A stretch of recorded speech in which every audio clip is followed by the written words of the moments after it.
Marquez.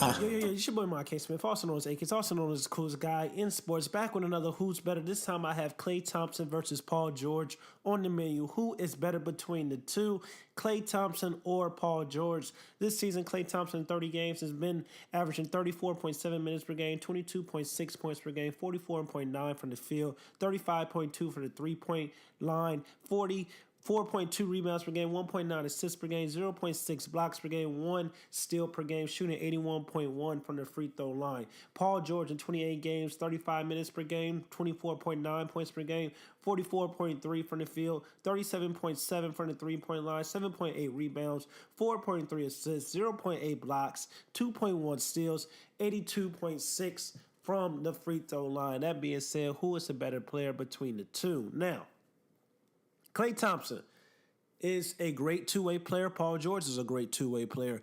Klay Thompson is one of the best snipers in the NBA, top two, other than we know who, Stephen Curry.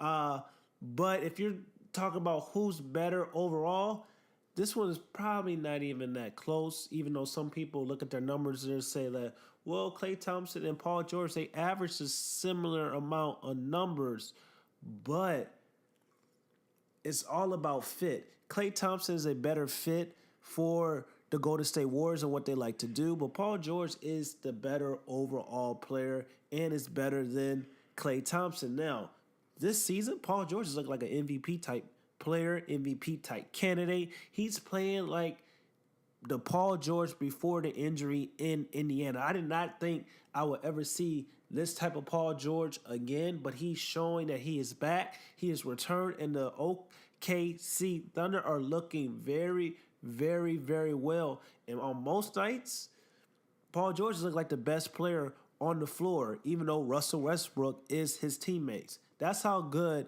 and well Paul George has been playing this season. And if you just really break it down, Klay Thompson is a shooter, and he's a great defender. He can't really put the ball on the floor, even though he has gotten better. He can't really dribble. Paul George can shoot the three, can shoot the mid-range, can handle the ball, get to the basket.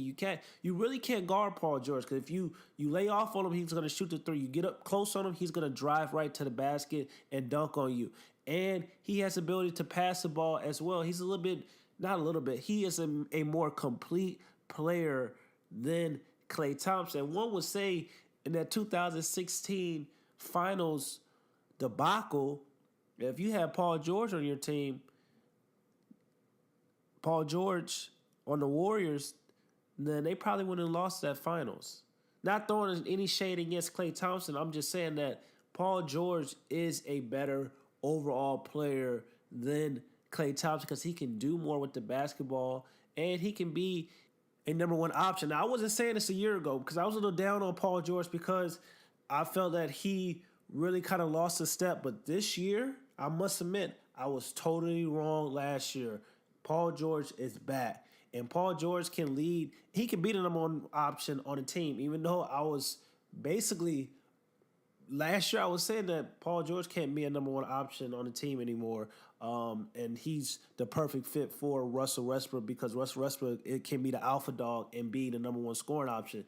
Now, though, I don't know what happened. Maybe the chemistry is better, but Paul George can still be a number one option like he was with the Indiana Pacers. And that's what makes him better than Klay Thompson. Klay Thompson can't be the number one option on a winning team. I've seen Paul George do it. I haven't seen Klay do it, so I guess people would say that's unfair. But basing off of Klay Thompson just really being a shooter, really a souped-up 3-and-D guy, I'm going to say that he probably can't lead a team the way Paul George led the Indiana Pacers to the Eastern Conference Finals, going up against LeBron James and being really that alpha dog. Klay Thompson fits his role very well, a second or third option on a championship team. Put him on a team by himself as the first option. I don't even know if they really make the playoffs. But that being said, I got to roll with Paul George. I can't believe it. Paul George over Klay Thompson.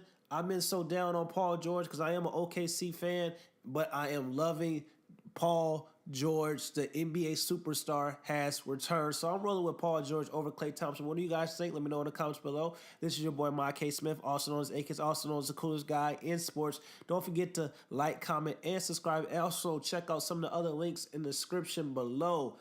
Bifo family, basketball fans only. I'm at 93 subs. Let's get me to 100 subs if you mess with the boy.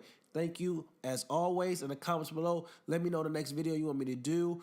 Who's better or overrated or underrated, because I will do them. This is your boy, Mike K. Smith, also known as Akins. I'm going, man. Peace.